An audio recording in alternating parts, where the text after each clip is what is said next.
మిత్రులందరికీ నమస్కారం. ఈరోజు మనకి రథసప్తమి పండగ వేడుక. రథసప్తమి రోజు చేసినటువంటి ఏ పనైనా సరే దిగ్విజయంగా అది రాణిస్తుంది. కాబట్టి మనం ఏంటని చెప్పేసి అంటే మీ అందరికి ఒక చిన్న విన్నపము, మీ అందరికి ఒక చిన్న ఈ రోజు నుంచి చేయాల్సిన ఒక కార్యక్రమం మీకు తెలియజేద్దామని చెప్పేసి నిర్ణయించుకున్నాను. అదేంటని చెప్పేసి అంటే మన యొక్క సంస్కృతి సాంప్రదాయాన్ని, మన భాషా సంస్కృతిని మనం కూడా తల్లిలాంటి మన భాషని మనం ఆదరించాలి. కాబట్టి కనీసం ఒక రోజు వాడుకునే ఒక 5 పదాలైనా సరే తెలుగులో మాట్లాడే ప్రయత్నం చేద్దాం. ఓకేనా?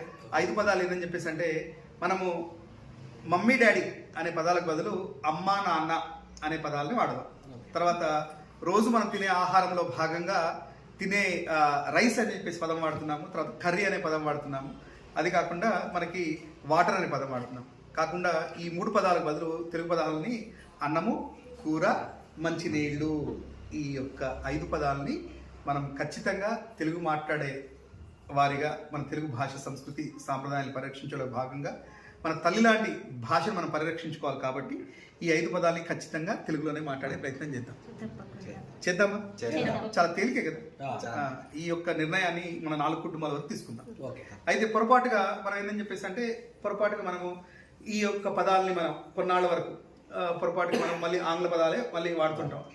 అన్నం బదులు మళ్ళీ రైస్ అనే పదం వాడచ్చు, మంచినీళ్ళ బదులు వాటర్ అనే పదం వాడచ్చు. ఇట్లా పొరపాటు వాడితే మనం ఏం చేసుకుందాం అంటే మనం ఒక చిన్న అపరాధ రుసుము ఏర్పాటు చేసుకుందాం. అదేంటని చెప్పేసి అంటే పొరపాటుగా ఏ పదమైనా సరే ఈ 5 పదాలలో ఆంగ్ల పదం వాడితే మనంతటా మనము దేవుడి హుండీలో ఒక 10 రూపాయలు వేద్దాం. ఓకే, బాగానే ఉంది కదా. అట్లా ఏంటని చెప్పేసి అంటే కొన్నాళ్ళకు ఒక 10 రోజులకు మనం రెగ్యులరైజ్ అయిపోతుంది. ఇదంతా సమ్మతమేనా మీకు? బాగానే ఉంది కదా.